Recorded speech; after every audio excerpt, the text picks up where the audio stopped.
desde já, como já foi dito aqui, desejar para os irmãos um Feliz Natal, que Deus venha sempre estar conosco, nos abençoando, nos guardando, nos dando sempre uma nova oportunidade, porque a Bíblia diz que aquele que diz que não tem pecado, comete pecado, e nós temos que todos os dias pedir perdão a Deus pelos nossos atos, por aquilo que fizemos ou pensamos, porque nós somos todos pecadores, e nós somos dignos sim da misericórdia do Senhor em nossas vidas.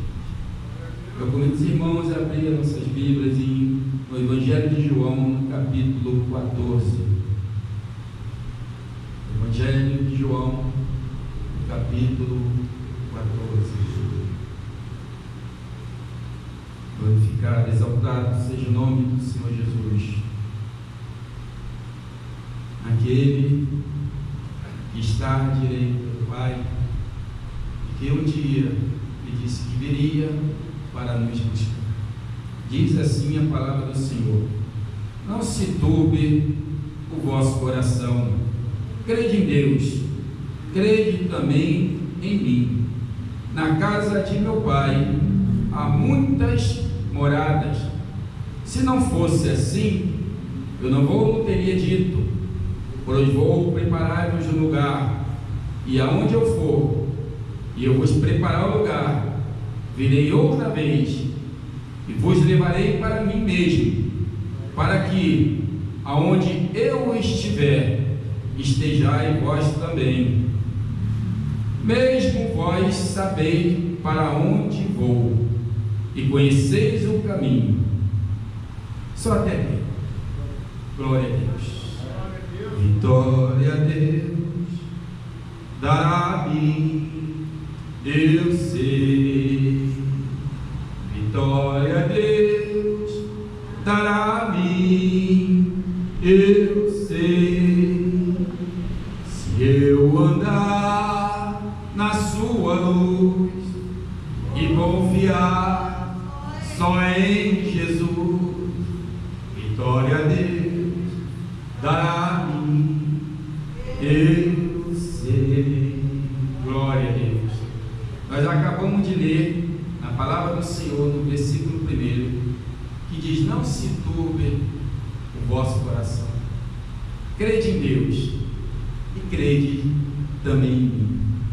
Irmãos, eu fico às vezes, como no dia de hoje, que é um dia festivo, a qual muitos comemoram do seu jeito, é claro, a ressurreição do Senhor, o nascimento, né, seja lá como eles entendem, mas nós temos o dever de sempre estar comemorando o nascimento do Senhor Jesus. Porque se ele não tivesse nascido, nós não estaríamos aqui nessa noite. Se ele não tivesse padecido naquela cruz, nós não estaríamos aqui nessa noite. Não haveria vitória sobre a igreja e para a igreja, porque quem iria garantir essa vitória? Porque de nós mesmos não íamos conseguir nada. Mas foi o Senhor Jesus que nasceu, viveu neste mundo, caminhou neste mundo, chorou nesse mundo, se alegrou nesse mundo, e morreu, e ressuscitou, e a Bíblia diz que hoje ele está vivo à direita do Pai, esperando só o momento de vir buscar a igreja. E esse momento pode ser numa data de hoje, esse momento pode ser agora, esse momento pode ser essa noite, esse momento pode ser pela madrugada ou pela manhã, não interessa, porque a própria Bíblia diz que nem o Filho, nem o próprio Jesus Cristo, ele sabe o momento de vir buscar a igreja. Mas nós, como servos do Senhor, nós temos que estar sempre preparados. Já participamos da ceia, já comemos bastante, nos alimentamos, né? Estamos felizes e agradecidos a Deus, porque nós sabemos que enquanto nós temos o nosso alimento, nós temos a nossa vestimenta, muito nesse exato momento, não tem nada. E a Bíblia diz também que nós temos que chorar com os que choram e se alegrar com aqueles que estão alegres, porque o próprio Jesus chorou, o próprio Jesus se entristeceu. Mas quando eu vejo lá atrás que em outra época, em outros tempos, ou seja, eu estava também agradecendo a Deus, mas da minha forma, da forma que eu fazia, e que para mim era certo isso. Então hoje, irmão, pela misericórdia de Deus, Deus me resgatou, e eu não gosto de julgar aquele que está fazendo, que está se embriagando ou fazendo algo diferente do que não condiz com a palavra de Deus. Eu não gosto de fazer isso. Eu gosto sempre de agradecer a Deus pela minha vida, por Ele ter me resgatado. Mas diz assim: estamos vivendo os momentos finais da igreja sobre a terra, e o Senhor nos quer atento e vigilante para este grande momento, a volta do Senhor Jesus. Devemos amar a sua vida, esperando com fé e mantendo-nos vigilantes, pois o dia e a hora não se sabe, nem os anjos, nem o próprio Jesus, mas somente o Pai, que está escrito em Mateus 24, 36. E nós, irmãos, nós estamos vigilantes? Que o Senhor Jesus vier agora buscar a igreja. Eu faço essa pergunta para mim próprio e para a igreja: como nós estamos hoje? É um momento de reflexão. É um momento que muitas vezes, irmão, nós temos que parar um pouco e refletir sobre aquilo que estamos fazendo, sobre aquilo que estamos ouvindo e falando, porque às vezes, por um simples falar, nós perdemos a nossa voz. Por um simples falar, nós podemos não ouvir a voz do Senhor quando Ele vier buscar a igreja. No primeiro texto lido de João 14,13, o próprio Jesus fala que Ele mesmo iria preparar moradas celestiais, desejando nossa presença ao seu lado. Jesus nos mostra o quanto nos ama e pede ao Pai que onde Ele estiver, nós estejamos com Ele, para que vejamos a sua glória. Em Hebreus 13:14 diz que neste mundo não temos cidade permanente, mas buscamos a futura que Jesus foi preparar nos céus. Aleluia! E essa cidade, irmão, já está preparada. Está tudo preparado para o Senhor e buscar a igreja. Nós costumamos dizer que os acontecimentos que têm acontecido indicam a volta do Senhor Jesus. É o que nós achamos, mas ainda tem muita coisa para acontecer. E pode ser que o Senhor Deus, pela sua rica misericórdia, não deixar nós passarmos mais provações, por mais dificuldade, por mais choro, por mais tristeza, mas sim ordenar os anjos e ao seu Filho Jesus Cristo para vir nos arrebatar. Mas se Ele não vier antes, nós também esperamos o nosso momento final, porque é bem claro quando diz: nós nascemos, crescemos, reproduzimos e morremos. Para muitos, a morte é o fim, mas o salvo em Jesus Cristo é o começo de uma nova vida ao lado do Criador, ao lado daquele que fez tanto por nós e até hoje continua fazendo, porque se Ele não tivesse feito, se Ele não estivesse fazendo, nós não estaríamos aqui nessa noite. O texto em Atos 19:11 mostra a promessa da volta do Senhor e a certeza que temos declarada pelos anjos, quando afirmam que os seus discípulos, esse Jesus, que dentre vós foi recebido em cima do céu, há de vir sim, como para o céu ouviste ir. Na carta de Efésios 2:19, Paulo diz aos irmãos que agora não somos mais estrangeiros nem forasteiros, mas somos concidadãos dos santos e da família de Deus. Nossa identidade é celestial, não temos identidade com este mundo. Essa é a pura verdade. Nós éramos forasteiros, nós vamos receber um novo nome, nós vamos receber uma nova vestimenta. Não é esta roupa a qual nós estamos vestindo, que ela é corruptível. Nós vamos vestir uma veste a qual o Senhor diz que ela vai ser incorruptível. Paulo escreve a primeira carta aos Coríntios, capítulo 15, versos 50 a 54, fala como se dá este acontecimento, para que a igreja, o arrebatamento, ele frisa, que a carne e o sangue não herdarão o reino de Deus.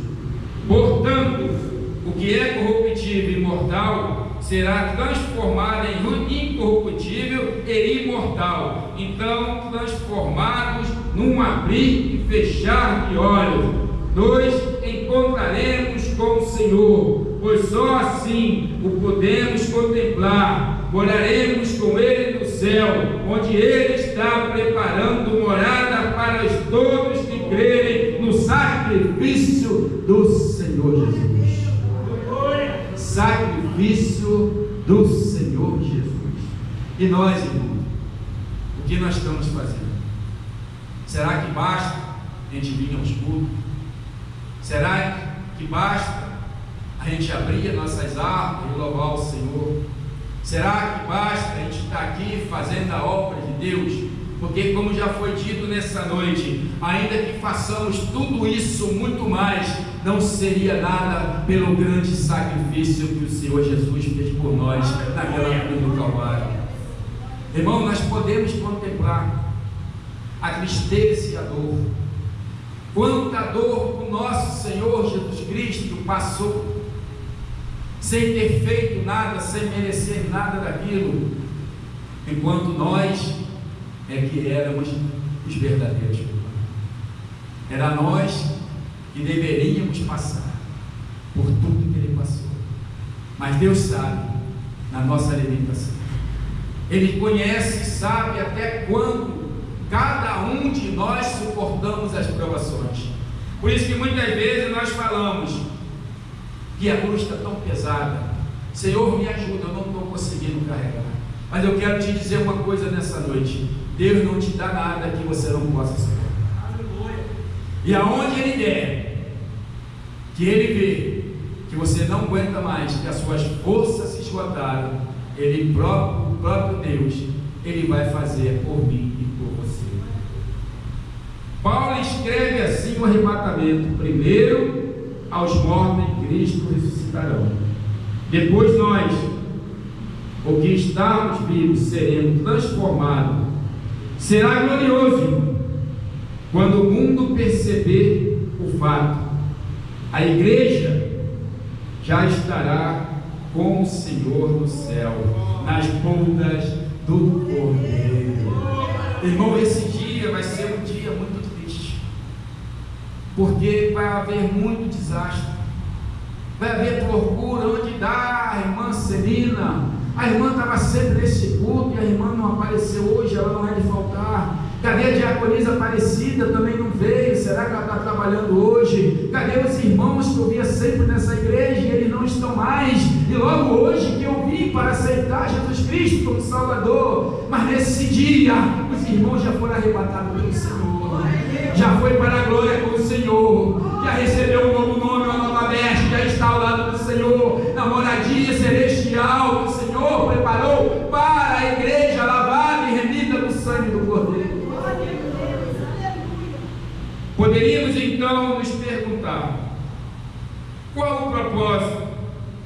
da segunda vida do Senhor Jesus. Muitos não creem na segunda vida. Acha que Jesus já fez tudo o que tinha que fazer, ensinando o Evangelho da salvação, mostrando o caminho do Pai. Porém, não é isso que a Bíblia nos ensina. Jesus vai voltar uma segunda vez, só que de maneira diferente da sua primeira vida. O mundo não verá, somente a igreja transformada, os mortos e os vivos. Depois de um tempo da sua segunda vinda, Jesus virá outra vez a este mundo, junto com os seus santos, para reinar em Jerusalém por 1000 anos, e nesta vinda todo olho verá. Aleluia! Mas respondendo à pergunta feita, a qual o propósito da segunda vinda do Senhor Jesus? São vários propósitos. Primeiro, contemplar a salvação do santo. Segundo, para que Jesus seja glorificado na vida dos seus servos e se fazer admirável em todos os que creram. Terceiro, para fazer à luz as coisas ocultas das trevas e manifestar o desígnio dos corações. E então cada um receberá de Deus o louvor. E quando o lugar da segunda vinda do Senhor Jesus se dará? O início de vários acontecimentos que culminarão no julgamento dos vivos e dos mortos, porque foi dado ao Senhor Jesus o poder de julgar. Então ele reinará para todos sempre, e ele destruirá todos os seus inimigos, sendo a morte o último inimigo a ser destruído, sabendo que todos estes propósitos para a segunda vinda do Senhor Jesus, as promessas relatadas na palavra de Deus, são primeiro as promessas feitas aos profetas Daniel e Isaías. Depois temos as promessas feitas pelo próprio Senhor Jesus. Promessa da sua segunda vinda também, dita pelos apóstolos. E promessa transmitida pelos anjos, já relatada inicialmente. E para nós concluirmos, nos seus servos devemos todos os dias aguardar a volta do Senhor Jesus. Estamos preparados para não sermos pegos de surpresa. Devemos amar a sua vinda, como Paulo fala em 2 Timóteo 4,8, que devemos aguardar a coroa da justiça, que Deus preparou para cada um de nós, e entrar no descanso eterno ao lado do nosso Senhor Jesus Cristo. Não podemos deixar que a luta desta vida nos desvie deste objetivo, de estar com o Senhor. Devemos então vigiar todos os dias e desejar ardentemente a sua volta. Aleluia! E para terminar, eu vou ler os versículos iniciais que está em João 14, 1-3. Não se turbe o vosso coração. Crede em Deus, crede também. Na casa de meu Pai há muita morada. Se não fosse assim, eu não vou teria dito. Esperar pela vinda do Senhor, para muitos cristãos, para muito crente, tem sido uma grande dificuldade. Esperar a volta do Senhor, mas esperar preparado. Esperar porque o Senhor prometeu. E nós temos essa responsabilidade que o Senhor nos deu. É como o pai diz para o filho, quando o filho chega perto do pai e diz: meu pai, me dá uma bicicleta nova. Meu pai diz: meu filho, aguarda mais um pouco. E Deus diz para nós como filho nessa noite: meus filhos, aguarda mais um pouquinho, porque Ele diz na palavra dele que estaria conosco todos os dias até a consumação do século. E eu vou mais um pouquinho adiante. Ele estará conosco todos os dias, mas também em todos os momentos, nos momentos difíceis, no momento de tristeza, no momento de dor, no momento de enfermidade, no momento de bonança, no momento de falta, porque Ele nos prometeu que estaria conosco. E se Ele nos prometeu, com certeza Ele está cumprindo. E é por este motivo que nós estamos nesta noite, neste lugar. E o Senhor está dizendo para nós: meus filhos, espera só mais um pouco, porque já, como a Bíblia diz que vai ser um piscar de olhos, nós estaremos com o Senhor, se assim for da vontade dEle, porque tem que ser a misericórdia do Senhor. Se não for a misericórdia do Senhor nas nossas vidas, nós não podemos alcançar nada. Mas é a misericórdia do Senhor, e Ele é um Deus misericordioso. Muitos acham que Deus é um Deus carrasco e duro, porque Ele é severo. Não, é um Deus amoroso, é um Deus que está sempre prestes a nos ouvir. Só que nós temos que entender uma coisa, que muitas vezes os nossos propósitos não são os propósitos de Deus, os nossos caminhos não são os caminhos do Senhor. O nosso tempo a qual nós pedimos algo a Deus e não recebemos, é porque Deus conhece o momento certo, conforme está escrito no Salmo 40: esperei com paciência no Senhor. Aquele crente fiel que espera com paciência no Senhor, sem murmurar, sem reclamar, ele vai adquirir sim a sua vitória, porque todo o poder foi dado ao Senhor Jesus nos céus e na terra, e Ele tem tudo preparado para nós. Não tem nada que o Senhor não possa fazer. Nós temos visto nesses últimos tempos muitos relatos de cura de doença que para o homem não tem jeito, cura de câncer, cura de AIDS. E muitas vezes Deus confunde até os próprios médicos, a qual muitos se acham que é superior, mas é Deus quem faz.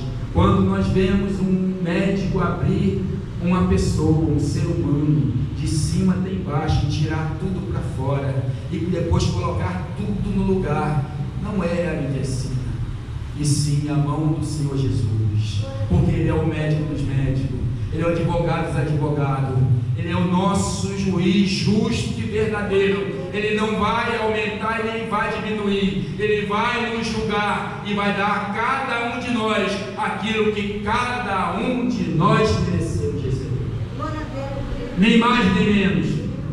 Deus não vê o pastor como melhor do que um membro, Deus não vê o pastor melhor como um porteiro, porque o pastor é maior. Não, perante Deus nós estamos todos iguais, nós estamos todos no mesmo nível. O amor de Deus para comigo e para conosco, toda a igreja, é o mesmo amor, nem mais nem menos. Aquele que não fez nada, aquele que faz muito, mas o amor é o mesmo e é igual. Que Deus abençoe a igreja, que Deus abençoe os irmãos, que Deus possa segurar sempre nossas mãos, para que nós não venhamos a desviar, a sair do caminho, porque Ele diz: eu sou o caminho, a verdade e a vida, e ninguém vem ao Pai se não for. Então Jesus tem a nossa vitória nas mãos dele, só basta nós aguardar, só mais um pouquinho. Falta muito pouco para nós, se Deus assim permitir, pela sua rica misericórdia, ouvirmos a voz do Senhor dizendo: vinde, bendito de meu Pai, entre na cidade, a qual já está preparada para vós. Aleluia. Que Deus abençoe os irmãos, e que Deus assim nos conceda uma nova oportunidade sempre, e que nós possamos sempre estar firme e constante na obra do Senhor, fazendo aquilo que foi dado a cada um de um foi dado mais, para outro foi dado menos. Mas se Deus te deu menos, faça a obra, faça aquilo que o Senhor mandou você fazer, porque assim nós estaremos fazendo o mandamento do Senhor. Que Deus abençoe a todos e assim agradeço na rica